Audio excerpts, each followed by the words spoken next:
Right, so we're at 9:30 a.m. on Wednesday, the 29th of April, and we are now live. So very good morning to everyone who's joined us into this live stream today. So the event is right now actually streaming live simultaneously across Facebook, LinkedIn, and our own YouTube channels. So we're very, very warm welcome to all.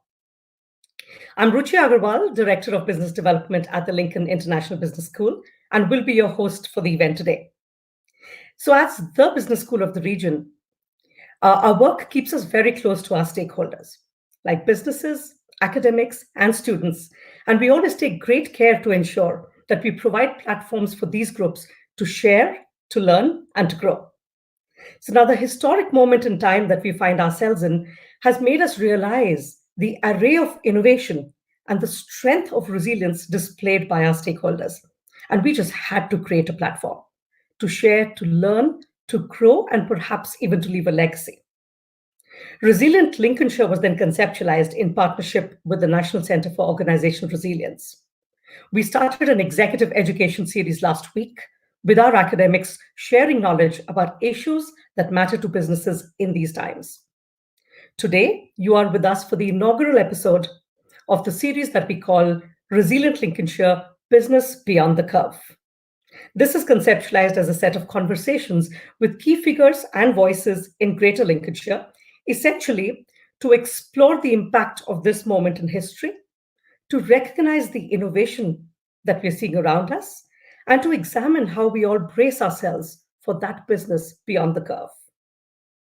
As we go through the session today, this morning, please do keep your comments and questions coming through, as we'll get an opportunity to pick them up in the Q&A time. The topic that we've selected for this inaugural episode of Business Beyond the Curve is Business Outlook for Lincolnshire. And who more apt to speak with us on that topic than Pat Doody himself, the chair of the Greater Lincolnshire LEP. In conversation with Pat today is Dr. Craig Marsh, who perhaps to many again needs no introduction. He's the Pro Vice Chancellor and the Director of the Lincoln International Business School. Always a pleasure to hear him speak.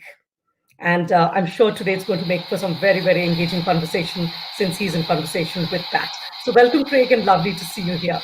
Thanks, Rishi, and thanks for the very warm introduction. Morning, everybody. It's great to have you in this inaugural conversation with our very special guest this morning, Pat Doody. So, without further ado, I'd like to bring Pat in, if I may, and we can start the conversation. There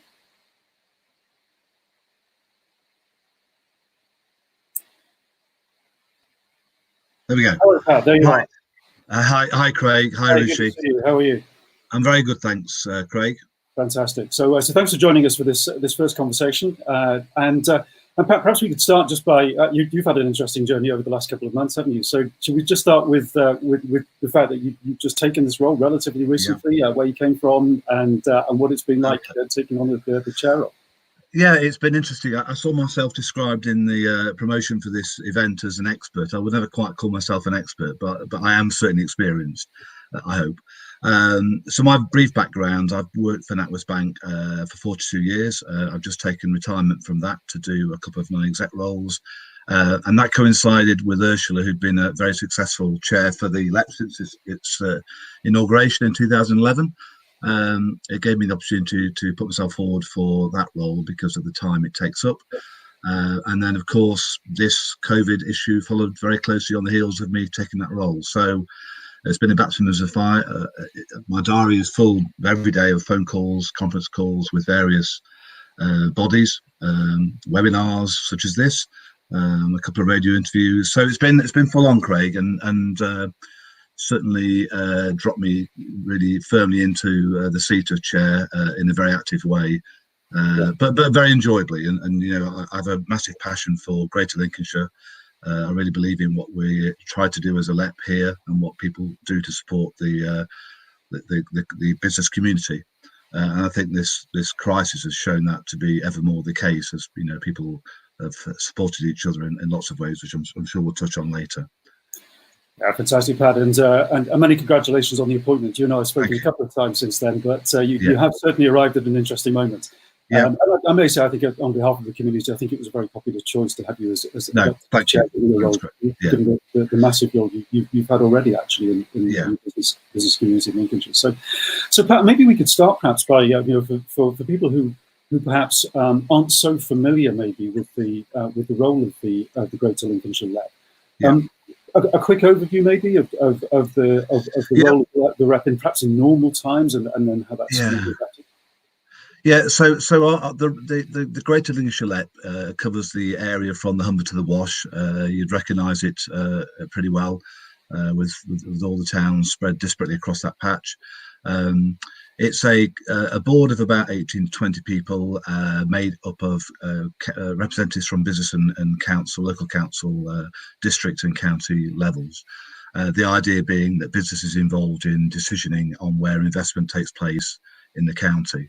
And in normal cases, the sort of doctrine of the LEP is founded in the Strategic Economic Plan. There's what we call a SEP, which is on the website. There's lots of really useful stuff on the website if you get a chance to have a look.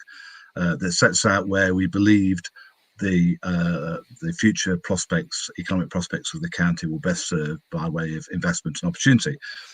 That's currently being updated through what's called a local industrial strategy, which we're currently finalising. A draft is on the website, and what that really concentrates, and we concentrate on, are those sectors: visitor economy, manufacturing, ports and logistics, defence, visitor economy. Sorry, I mentioned that. Health and care. We concentrate on those areas where we feel we have competitive advantage. Agri-food is the biggest, of course, and we have.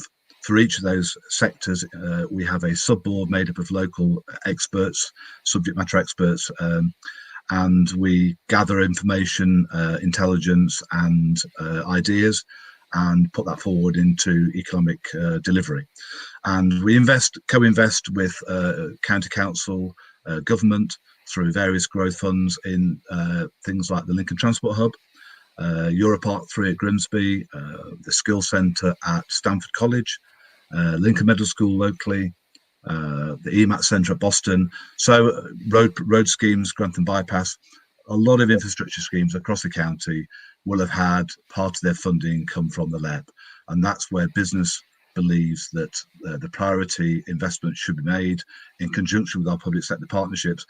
And I think it's one of the things that strikes me most about Lincolnshire when I compare my colleagues when I was doing my bank role and what they saw in their areas across the East and West Midlands. The degree of close working between public and private sector here in Lincolnshire is a bit unusual, and it's a very effective way to get things done. If you sat around our board table, we have members of different party groundings for the councillors, and you wouldn't know which party they belong to. Everyone believes in furthering the aims of the county, Greater Lincolnshire area. So that's the thrust of it, and what's changed over the past crisis is that focus has been very much on business intelligence. So it's been a major part of the LEP team. It's not a very big team, but led by Ruth Carver. They've spent their time organising and gathering intelligence to feed back to both local and national government to help those bodies understand where the strategies are working, where they're not, where there are gaps. Some of those have been addressed, and that's a constant process, and probably where LEPs across the country find themselves at the moment, which is that business interface feeding back to government where we feel policies are working or are not working and what more we might need.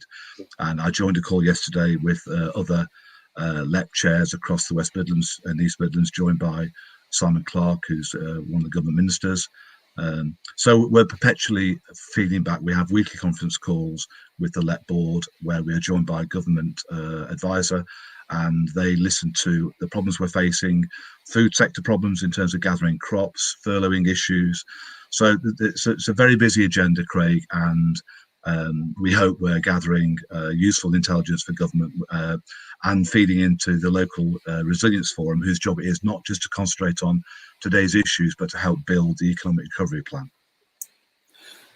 Thank you for the overview, Pat. That's fantastic. So one of the really striking things about your description is the complexity of information flows and communication flows that the LEP is at the core of. particularly the representative element from businesses, from both public and private sectors, as you suggested, but also that flow up to government and back again, so that you're making sure that government is kept informed and of what the region's priorities are, and then you're getting information back from that government, and then translating those into economic plans and to investment. So it's almost like a hub, isn't it? The lack of those kind of plans. Yeah, it's a genuinely strong collaboration, and you can see that.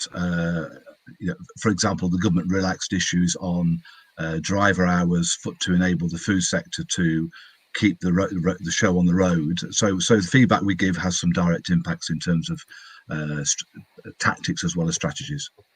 That's fantastic. So given that point, Pat, I wonder if we could start, because I know you've been in touch as part of your constantly with government representatives, as you suggested. I think you've been talking to the Bank of England recently. I think you mentioned as well. I joined a webinar on. You joined, so you've been involved in those conversations. Yeah.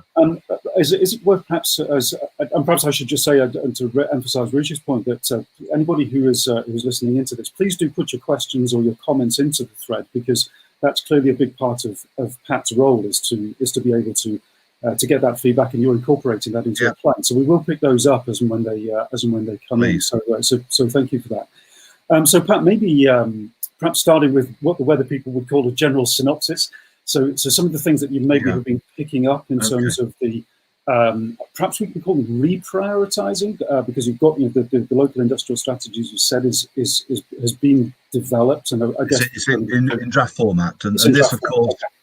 This crisis, I'm sure, will have an impact on sectors like visitor economy, without any question. The visitor economy. So starting off from the sort of headline, the intensity and geographic reach of this crisis is quite unlike anything we've ever seen before. Probably the world is, but certainly in modern times. So we're all wrestling with, I guess, best typified by our initial planning a month and a half ago might have been for a 4 to 6 week lockdown and crisis. So everyone thought it might be shorter term. In reality, it's turned out to be a good deal longer than that. And for some sectors, the tourism, hospitality sector, they're facing potentially quite a long challenge to their future return to normality. So is it the new normal, or is it an amended normal? It's debatable. And I've had conversations with people where people put the view forward: is it going to be a U-shaped recovery, a V-shaped recovery, W-shaped, or worst of all, L-shaped? And no one knows. That's probably the biggest thing to come out of what I've listened to, is that no one's prepared really to nail their colours to the mast, because it's such an uncertain future. And I read today that Spain has now released their plan for return to normality. They've got a phased plan that leads them into most things returning in June. They're a bit ahead of us in the wave. So it's really difficult. You can make assumptions, and then if we get a second wave, they'll be undone. And it seems like the government's quite determined not to allow that to happen. So, when I talk to my bank colleagues, a lot of the initial funding requests were embedded around survival, short-term planning, and a rush of those things, along with all the government initiatives to support business. That's moved now into longer term planning as people start to look at their business models and start to challenge. So many people thought they could get by with their cash reserves for a period. That period now looks like it's being extended. So more people are looking to what they need to support their business going forward, and probably addressing their business models. It sounds a gloomy picture, and of course there's a lot of difficult conversations to be had and difficult decisions to be made. Alongside that, there are loads of examples locally of businesses that have adapted already to the new environment. A garden centre, lockdown, all they've got is a Facebook account. They haven't got a website. They started a click and collect service, and they've been inundated with orders. There have been restaurant businesses that have done takeaway successfully, and people will pay delivery charges in today's world. They may not have done that 6 months ago. There have been food businesses that have moved their hospitality-facing production into retail because there's been a surge in retail. Some have changed their product mix to make longer shelf life products. There's been a whole raft of businesses that have already reacted to the changing world. And whenever you get this sort of situation, you can see there'll be some businesses that have opportunities, telecommunications, transport logistics, agri-food in its broadest sense, and some sectors, hospitality, aviation, manufacturing, they've got challenges. And it's our job to gather intelligence from all those sectors, and where we can, and the things that we apply ourselves to, we are with the council doing a detailed study on visitor economy to see just what we need to do, what that sector needs to help its recovery. Which is certainly going to be one that's really hardest affected, isn't it? The visitor economy. It is, Craig, and in simple terms, I think nationally, hospitality accounts for 10% of GDP. That mirrors pretty well locally, but if you move to the coast, it's 40% of production. Yeah. So 40% of our economy and on the coast is affected by hospitality and visitor economy. I believe Lincolnshire is the fourth biggest county in terms of numbers. Numbers of visitors in the country. Skegness and Mablethorpe are very heavily visited population towns. One of the things you mentioned at the start of that, Pat, was about financing, and I think there's been quite a lot of news about. Obviously, the government, I think, have now 4 financing schemes, haven't they? There's a 50k for small businesses announced this week by Rishi Sunak. Yeah. I mean, what's your view in terms of, because there's been a lot of feedback about the ease or lack of ease about businesses accessing that financing. What's your perception on the conversation? So my perception, Craig, and I don't work for a bank now, so I can talk as a normal citizen, but I do talk to people in the sector clearly. The initial phase was best typified by a massive upsurge in demand for money. And I guess the way I'll simplify this is to say each bank will have built its own pipeline of processing capacity over the past few years, driven by cost-based economics. And that pipeline was never going to be able to cope with this surge of demand. Most companies have offshored some of their processing sides. So the demand for money was far outstripping its ability, the machine's ability to supply it. When I talk to my colleagues now, the monies are being delivered, and without any question, the biggest single help to companies was the furloughing scheme. That is the single biggest impact. But of all the funding programs that have been put in place, there was a few weeks lag and lead time as people sought to understand exactly how they were going to work. Those projects and funding methodologies required that customers put together cash flows and management information. Not everyone had that. They had to go and get that from their accountant. So there was work to be done, and therefore there was almost going to be a natural lag and lead before it turned into processing. And I think the time it took to process those loans initially would have been some weeks. That's now been probably shortened to 10 to 14 days, possibly in some cases. It's getting through quicker. The requests now are dying down to levels now, and they are at the levels where the banks can cope with that. And the significant 50,000 bounce back loan that came out for the micro-sized business is the critical change, because they're the business is turning over less than 200,000 with 9 employees or less, I believe, it applies to. They're the ones who were least able or least had the facility and resources to have those management accounts.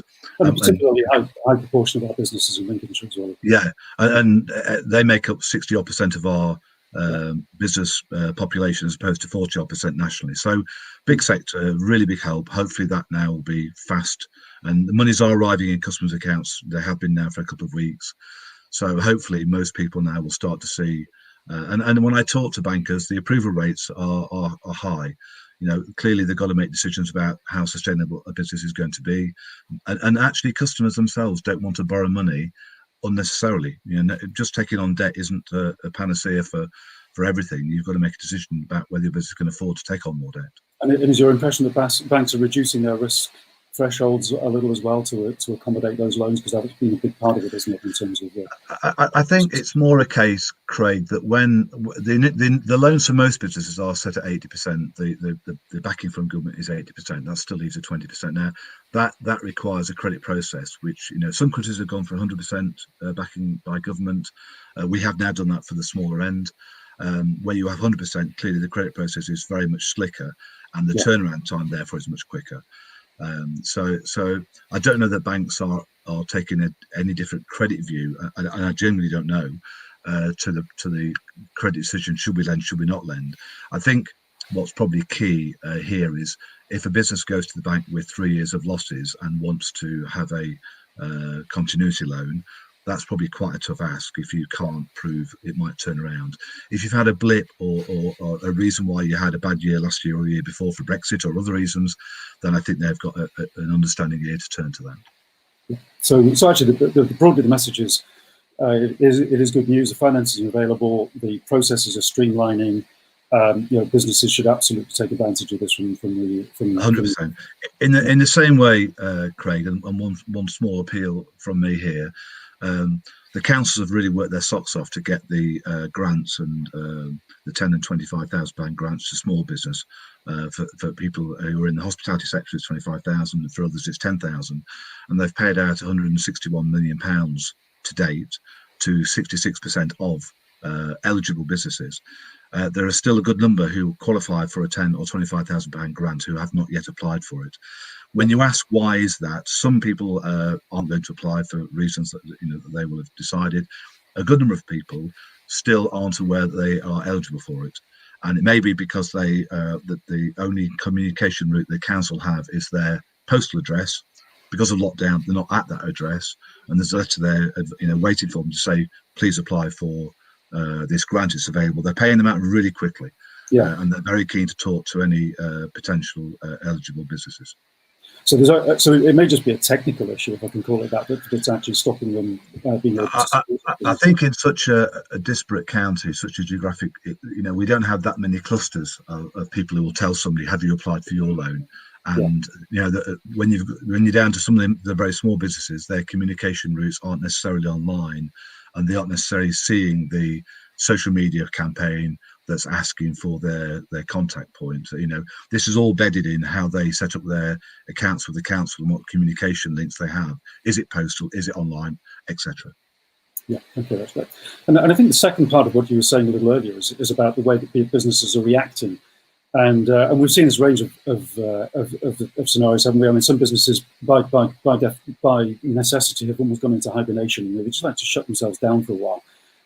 Some are, surviving on smaller cash flows. Some are thriving clearly. But then you've got this really interesting. You mentioned it. This really interesting kind of category of businesses that I heard describing as pivoting, right? So they've kind of reacted by completely changing their business model or adding a new business line to what they're doing, or they're doing scenario planning and saying we really need to transform what we're up to as a business. And I mean, are you seeing that happening in Lincolnshire?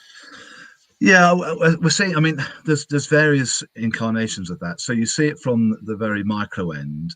When I've talked to some of the healthcare businesses or food businesses, the reason they've managed to get labour supply in a reasonable place is because there are self-employed people or taxi drivers who found their normal workflow. No one's going to nightclubs, etc., has dried up, and they've sought work as they're driving care workers round. So there's been a lot of flexibility in many people who actually jumped quite early. As soon as they saw this was happening, they went to find extra work. They reduced their hours in a normal job, and through that, there's been a remarkable level of resilience. I must mention here that the care workers. You have examples of care workers working 12 to 16-hour shifts to keep Lincolnshire's care homes open and on the road, and they've been remarkably resilient, as have the food factories, where the country's ask of them is that food is still produced at increasing levels, and their absenteeism levels are, after initial spikes, are right back to their normal levels. So people are staying at work, using social distancing as best they can, and still producing for the country from Lincolnshire's strongest areas. In terms of moving up the food chain and what companies are doing, so I gave some examples of people who have changed their business model. There are some businesses that had already invested in future scoping. There's a very big business at Spalding that started to invest significant sums, tens of millions, in producing food that people can cook at home, recipes, delivered ingredients. So they were ahead of the wave. I think probably the most sensible thing that people can do, and people on the call will be clearly doing this already, is looking at your customer and deciding where they're going. Everyone's got a customer base, and they'll be examining what that customer base and deciding how will their behaviours change. And one of the things I picked up from the Bank of England conversation was this phrase binding constraint. The binding constraint of consumers will be the government may well relax quite a number of lockdown measures. The question will be, how will they react to that release? Will they start going to pubs and restaurants or in celebration, or will they in fact hold back? Will they be concerned about their economic position themselves, about job security? British Airways reducing jobs today by 12,000. Those sorts of things will play on people's minds, and there could be a bounce back in the positive if people are really glad to get social freedom again, or there could be and the experts don't know. So, all you can advise people to do is to look at the customer base and try to work out a number of scenarios to judge how they might react. And the biggest way is to talk to them. It's what we're hearing people doing is talking to their customer base. It's never been more important than to maintain contact with your customer base, even though there may be no genuine reason because you're not delivering or you're not serving them in the normal ways. But just picking the phone and saying, how are you coping with things and how do you think it will impact on your business will reveal quite a lot. A lot. So I pick up at least two really key messages there, Pat. So one is about and this is almost my kind of classic of business resilience, which is about scenario planning. And you've mentioned that a couple of times. None of us really know what's going on. You mentioned yourself, are we going to have a W-shaped recovery, a U-shape, a V-shape, an L-shape? We have no clue. So it's about trying to work out as a business what all the various scenarios are that are likely to happen and how you can survive and thrive in each of those potential scenarios. And that, so there's that sort of, I heard somebody mention it recently about this is an opportunity to work on your business as opposed to in your business, so you take the opportunity. Yeah, absolutely. So that's one really, I think, quite interesting message. And it seems that the businesses that are pivoting have done that.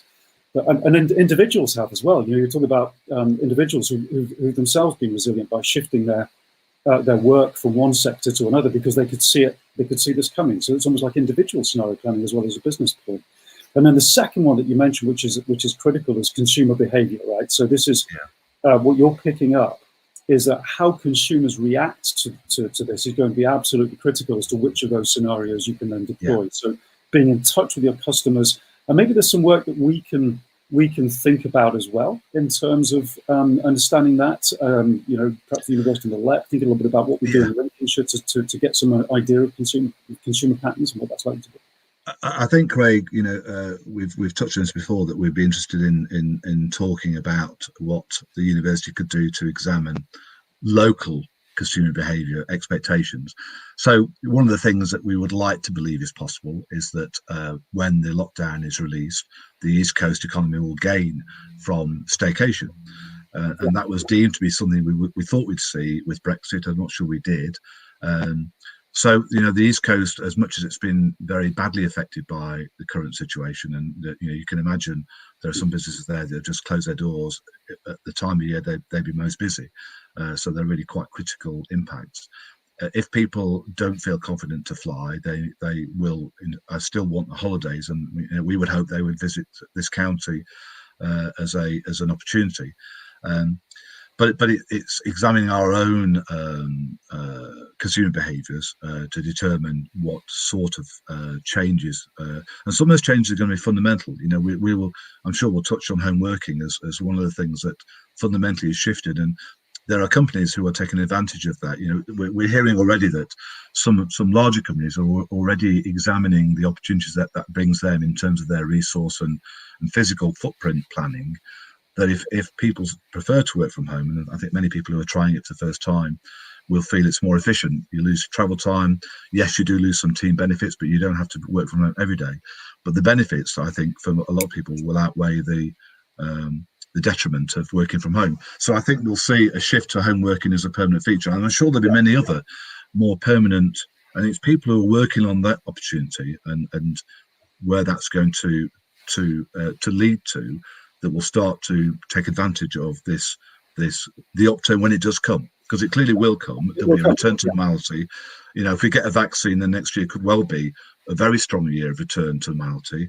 But of course, there are lots of ifs and buts. And I think touching on very briefly here, Craig, the 21st century lab the university have got. One of the things in scenario planning is is pandemics. Bill Gates talked about it 12 months ago. The next big thing that could hurt the world is pandemic. Now we've seen this, I'm sure people will start planning for what if it comes back in 3 years' time? What do we do next time? How do we better equip ourselves and our NHS to deal with that type of shock to the system? Yeah, indeed. And as you say, Pat, we've got a couple of things going on at the university which I think are supporting the LEP in this. There's our 21st Century Lab, the idea about which we work with our region to explore solutions that we can then use on a global scale. And we've just appointed a number of global professors who are working specifically in this area. So Frank Tanzer is a globally renowned epidemiologist, for example. So we have to say that was nicely planned, but it was a nice serendipitous. Yeah. We have our own Dean Fathers is a professor in my college who's working on organisational resilience. The LEP is a big funder of our Centre for Rural Healthcare. So I think there is a lot that we can do as a university to work with our region to help support some of these developments, isn't there? I think, I talk to Dean on a regular basis, and the mental well-being agenda is clearly a significant factor in today's world. So for everybody who's working from home, there's a good number of those people who'll be worried about the continuity of their business. And I think in a normal year, 300,000 people across the country leave their job through stress-related or mental problems or mental well-being. That number will have clearly grown. So the work that the National Centre for Organisational Resilience is doing, and that's we're fully behind that, to try to understand how we support people in rural communities in particular through these type of difficulties where there aren't people on every corner to go and refer to. And I think we've seen many examples of, I follow Twitter quite closely, I know you do, Craig. There are lots of examples of messaging and information and uplifting stories that are shared across the web. And the more significant shift, I guess, in terms of who we value in society, in terms of our view of lots of the support bodies like the NHS and many others like that, will have moved permanently now into a better place. And that's going to be a good societal thing. Thank you very much. Sorry, and I'm often, this what has become a cliche, the new normal. But actually, just a little bit of work in neuroscience suggests that actually, if you repeat a behaviour around 50 times, it becomes a habit. And you think even just in terms of people home working, we will have reached a point where people have home worked for 50 days. So it is very likely that will result in a permanent change of habit. So it's one way of thinking about this new normal, isn't it? That actually new patterns of behaviour will have been established, and therefore, coming back to our earlier point, if businesses can kind of work out what those are and work with them with those new habits, then they're more likely to be resilient in whenever the recovery comes. And that will bring challenges, won't it, to the retail sector, our own retail sector, as they have to reimagine how they deliver services. So people have relied upon the Amazon, the Tesco's. I think Tesco's took on 50,000 extra staff during this period. So you can see the job shift, and it's where the thinking follows that in terms of how do I compete with that, with an online presence if I haven't already got one. How do you compete with Amazon? We think about supply chains, and I think supply chain dependence will change as people have seen how that gets exposed in this sort of situation. So people, I think, who are running out of, so we hear about construction firms who are returning to site, but they're short of product for certain things because the supply chain's broken down. And I think people will start to rethink how they manage their supply chain, whether they have more. The move not so many years ago was to fewer and fewer suppliers for economic. That was the dependence. I think that might change, and people might view that having a wider supply chain with not just economic cost being the only driver, but security of delivery may well start to opportunities for local business to serve local businesses. The food chain will be under increasing pressure to grow more locally. There's no question about that. The supermarkets want that anyway for food miles, but this crisis has brought home the need to be more self-dependent.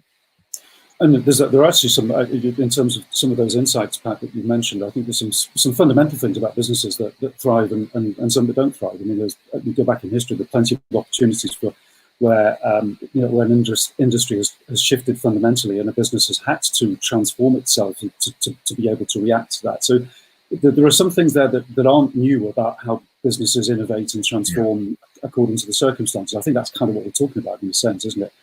Whether businesses are able to make those changes based on new patterns, new working, new economies, And as you were saying, new supply chains in the case of the food sector.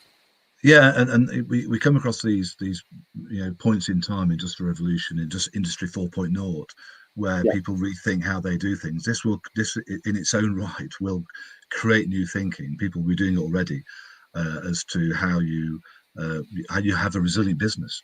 Picking up the title of your series of chats, having a resilient business is about adapting to a changing environment, and it has never changed as quickly. That's the thing that's caught people out, is the speed of the change. And I guess one of the ask we make of government is that we ask for a speedy. So if we decide there's certain things that need to be done going forward, that government delivers them quickly. So we genuinely are asking for a reduction in bureaucracy. So if there are certain schemes or projects or funding streams that we believe will provide support to the economy, then we want freedom to be able to deliver those, and with as little bureaucracy as is possible. And I think they could have an appetite to do that. There is what I hear back is an appetite to be more fleet of foot. Yeah, and that represents a positive fundamental change, doesn't it? And Pat, I know you're also keen. I mean, given your role, you're keen to get some of the sort of feedback and questions. And there are a few coming in. Yeah. In the thread here, should we just pick up on a couple of them? And I see Richard. Morning, Richard. Richard Wills has made the point I think that we were touching on actually. What were previously criticised as low-value jobs in food, healthcare, tourism, visitor economy. That we now suddenly realise just how valuable they are. They suddenly become key workers. Ironically, there's a degree of irony there. And Richard's asked the question: now, how can we capture the mood of our current situation to secure additional value in those sectors? I think there's a really good reflection on why those sectors, why. So those people now feel valued. The NHS workers feel valued. The food workers feel valued, and I think that sense of value will improve their morale. Already getting feedback that is the case. And that sense of purpose they've got, hopefully, it's our job to make sure it doesn't go away. And I think that's the change, isn't it? Why do they feel more valued? Because the country needs what they're doing and recognises, and the sacrifice of the care sector, putting themselves in, not just the care sector, but police, we've seen it through the public sector and private sector, putting themselves in harm's way to deliver. We had an ambulance yesterday for our son who's regrettably got COVID. And the way they treated him was fantastic. I was absolutely full of admiration, not just of what they did, but the way they did it, the way they talked to him, the way they delivered the service. It was absolutely first class. So we're very lucky to have that at our disposal. I think people have appreciated that. And I don't think they'll forget that. We talked about a shift in behaviour. Maybe there's a shift in values, perhaps accompanying this. I think this is the point that Richard's making, about the roles that we value in society and all of the different ways we represent that. Perhaps that's something else that we should be considering as a county. How we make that permanent in the way that we do our business. I think the shift. I touched on this with Dean yesterday, talking about mental health. But the shift from monetary value, to values is a shift, isn't it? Where people recognise that the pound note sign isn't just it's a really important measure. We can't move away from that. But there are other things that this process has taught us, which I think will stay with us. As you say, it's an embedded behaviour now. We've done it for, the period of time that's elapsed here. This isn't a flash in the pan realignment of values. This is a fundamental shift. Very much so. And Howard, I think, has built on that theme in his question. So Howard Ganaway, good morning, Howard.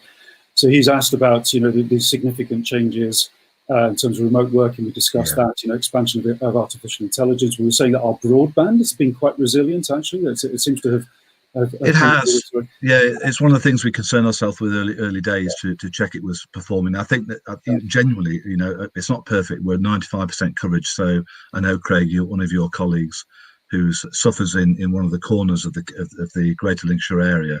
The only assurance I've given, we are about to embark on our next delivery of broadband improvements, which is a fixed wireless solution, and that will close the gap still further to those hard to reach areas. But the actual broadband has withstood both home working and the fact that children are at home, because they're data hungry population. And it's withstood that. There've been some central failures at core, at the centre, not locally based, but the actual infrastructure stood up remarkably well, and it gives us a lot of confidence that if this shift to home working is permanent, or at least part permanent, then it copes with it very well. Yeah, absolutely. And just looking down, there's a couple more Pats come in. So Toby Stevenson, I think there's quite an interesting comment there. So Toby's obviously running his own small business, a web digital business. He's created a free platform. It's fantastic. So they help founders. Just another example of people sort of shifting their thinking, actually doing things that are actually of generosity towards our business community. And he's talking about that. There is that, and we heard of another case lately where a collection of yoga, PT, and fitness instructors got together to make an online offering, and that's been successful. So people have, as well as Toby's point about helping people, and I've seen lots of examples of help. We've got as lots of villages have their COVID help groups. Ours is 100 plus strong in Basingen, and there are people delivering, picking weeds, all sorts of jobs for people who are vulnerable or unable to get out. And I think that's been replicated right across the county, and that is a sign of particularly in our area, I think, of people who are prepared to do things for other people. Absolutely. And what I think you've mentioned a couple of examples, Pat, but we've also had a question about whether there's a for you a sort of standout example of a business that's used the current crisis to innovate in Lincolnshire. You think of a particular? It's still early days, Craig. I mean, I talked about the cases of people who have shifted online. In terms of reinventing products, that's probably still in its stage. So I think people have done I wouldn't call them easy wins, but they have shifted. So there are examples, perhaps the most obvious one is the restaurants who are doing takeaway, which seems very easy to do, I know, but it's not as easy as it sounds. And to do that profitably is a challenge, but they are succeeding in doing that. Yeah, I think the fundamental shift of product is probably, they're in the course of doing that now as people start to. So for example, one of the things that will change is supply chain. One of the economic pressures will come is that suppliers may well have a tighter. So one of the things we've picked up and we're going to follow through is the supply chain pressure that might come following this, because the credit lines that suppliers used to afford will change, because they'll be nervous as people will be, and that could cause its own exacerbation of cash flow issues. But in terms of people changing their product mix, that's an evolutionary thing. I think we're hoping to get examples, and when we do, we'll publicise them. But that's very much work in progress. What people have done so far is I've had a thought, I can deliver this pretty quickly, and they've done it, and that's been the sort of resilient mindset that says, right, I'm not going to wait for the problem to hit me. I'm going to do something about it now. Yeah, as we said, it's often at the local level that you see that at its best, isn't it? The individuals who are prepared. It's easy to do, isn't it? At that level, I think for companies who are, we hear, for example, the construction companies, almost shut up shop completely. Not quite, but they're now returning to work as they start to explore ways of making social distancing work in their workplace. And there's been lots of collaboration on how that, our manufacturing board collaborates. They help each other to understand, how have you made it work in your factory? How do we keep production going of these important parts? So staggered work times, the way you use the canteen, the way people distance on production lines. They are sharing very, very willingly intelligence with each other to help everybody do their job as normally as they can. Yeah, absolutely right. And I know the final question that I see in the thread that's come in so far, Pat, is about skills. And I know this is very much at the heart of the rep's work, isn't it? And the question is, what changes are we going to see? Permanent changes are we going to see in the skills demand for the workforce to take advantage of some of these new opportunities to shape the future? So the skill, we had a meeting of the Employment and Skills Board yesterday, which is the body that is part of the LET, and we made it focused on employment. So it's Employment and Skills Board. We mainly focus on skills. That's our normality. Yesterday we focused entirely on employment, because one of the things that's difficult to get data on at this point is, are the redundancies planned? Because companies don't have to file those redundancy plans until they've gone into consultation. And because of the way the furloughings worked, that's not yet happened. So the adaptation so far, skills, has been people who have mainly self-employed, and those roles that have hit the brick wall have gone into similar areas of work where there's demand. So whether they've moved from hospitality to retail food production, whether it's been taxi driver going to the care home, there's been those short-term shifts of same skill, different role. I think fundamentally, there are. So we're talking already about how will apprenticeships be affected by this. What are companies' plans? So we're engaging with companies, engaging with government to understand what support will be made available for apprenticeships as we move forward. Yeah. The apprentice levy is another area of cost of business. How do we best support businesses through this coming out of this workforce model? So skills will, there'll be a change. The education providers, university, college. One of the things I was going to ask you about, Craig, is the shift to online learning.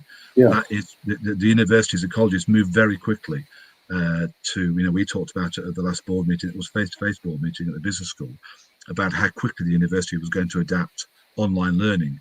Now it's there. You do wonder how many people might use that as a model going forward. Yeah, very much so, Pat. And my background, I've been working online for over a decade, so it's familiar territory for me, but it wasn't familiar for many of my colleaes, and more particularly for the students. And they've reacted in a way that you've been describing, actually massively quickly and so well to that fundamental change that we put in place last month, pretty much over 3 days, actually, moving everything online. Yeah.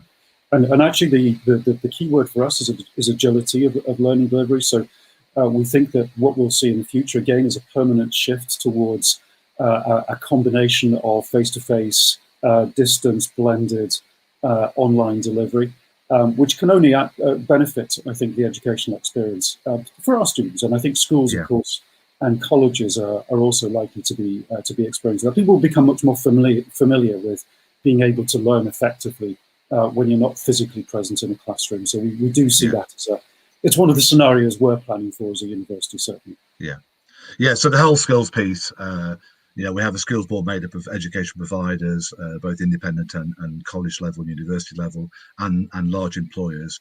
And we'll, when we can meet face to face, we'll be obviously taking forward those skills challenges of how we best deliver the change in the workplace that we're going to see as a result of this. Yeah, absolutely. And Pat, as a sort of final thought as well, I can't help but talk about leadership, given the role of the business school and your role in the GLEP. I mean, how would you characterise our leadership in the county? And what? It's a massive question, though. But is that going to change? Are we expecting more of our leaders, a different style of leadership, or how are you seeing it? I think the leadership challenge is one of flexibility and rising to the challenge that, without being a controlled assessor of what is going on around you and working out the best strategy for your business or your area. In our case, it's an area, I think, to me, there's never been a better time for collaboration. And I think the fact that we are talking, my call at 10:30 is with the MPs from Lincolnshire, to talk about the COVID crisis for an hour with them, update and get their feedback and their requests and our requests of them. So I think the fact we are talking very much more together as a body of people, and that's business leaders, it's the MPs, it's the council leaders, to make sure we're all. The challenge I always have of the LEP is what more could we do to support business through this crisis. We haven't got a bottomless pit of money that we can just throw at issues. There is some money we can, and we're best addressing how we use that. But it's our job to try to change our programming, change our support models to best suit the challenges that today's bringing. And I think the thing that we're doing more than anything of is collectively meeting, chatting, bringing ideas and then following up on those ideas. So when we talk, we had a company, for example, that was very short of a particular product. We went away to find a supplier of that product for that company to make sure that what they were supplying, which is NHS product, was able to be delivered. That's a very small example, but it's the sort of thing that we are doing is joining the dots up and making sure that our resilience as a county is in the best place it can be. And I think increasingly we're moving to the how do we recover from this mode. So we've dealt with the crisis management. We're now dealing with the opportunity and challenge of the economic recovery. That's done through the Resilience Forum and its Economic Cell, but we feed into that, they feed into us. So I think the biggest thing is collaboration, Craig, talking to people, gaining ideas and suggestions and challenges to make sure we best equip this area to come out of it in the best shape it can. And that's the same for companies. I'd reflect that. And if anybody ever thought that leadership was knowing all the answers, then I think this has actually disproved that once and for all. 100% does. And the most able of people don't know the answers here. Absolutely All right. we can do is make the best judgment. Absolutely right. So yeah, I guess your job, our collective job as leadership, is to ask the right questions and to lead people through this in a way that is engaging and building a community. Exactly. And leave no stone unturned, leave nothing, don't. And I guess this is a time to think of blue sky thinking in a way that we never did before, because things are possible. You just follow it through. And that strikes me as an excellent note to finish our conversation on, Pat. I know you've got a 10:30, an important meeting then, and Pat, it just reminds me, thank you so much for spending some time. Thank you for having me. No, and as you know, from what we're hearing, really good hands and a lot going on there to help us thrive as a community through this. Well, I hope people will feel able, Craig. Thank you for that. But if they've got any issues they want to raise, email me direct or email the LEP. We'll always do our very best to support business. So suggestions and ideas are always welcome. Thank you, Pat. Excellent. And I'll hand back over to Rishi. Okay, Rishi. Thanks, Craig. So much, Pat. What an insightful conversation, and you can see the the list of questions that keeps coming through, and I'm sure this conversation will keep going. But we've got to call this to close, but not without thanking you immensely for your time this morning, and actually for kickstarting the series with this dialogue with yourself on behalf of the team. And it's really invaluable. And Craig, thank you for carrying this conversation so well, as always. So many thanks to you both. But I can't leave this forum without thanking all the people who logged in. We had academics, we had industry leaders, and we're really grateful for your time for coming and logging in today. It may be worth a quick note that the Resilient Lincolnshire series, this is the first of many that we have planned, has started with the Greater Lincolnshire LEP. However, we will go into many sectors that Pat called out and more to be able to get perspectives of business beyond the curve from various leaders on various issues, such that Lincolnshire is prepared to be able to take advantage of what lies ahead and beyond this moment of time that we are in. So do log in. Our next one is on Friday at 3 p.m. and we're going to be talking about the critical role of cybersecurity in that one. But if you follow us on Facebook and LinkedIn and Twitter, as you have, and spread the message, then a lot more people would be able to come together, listen in, and as Pat says, collaborate, to be able to find solutions together. So thank you very much, and I'll call a close to this particular episode. Thanks, Pat. Thanks, Craig. Thank you. Cheers. Bye. Thanks, Pat. Bye. Bye-bye.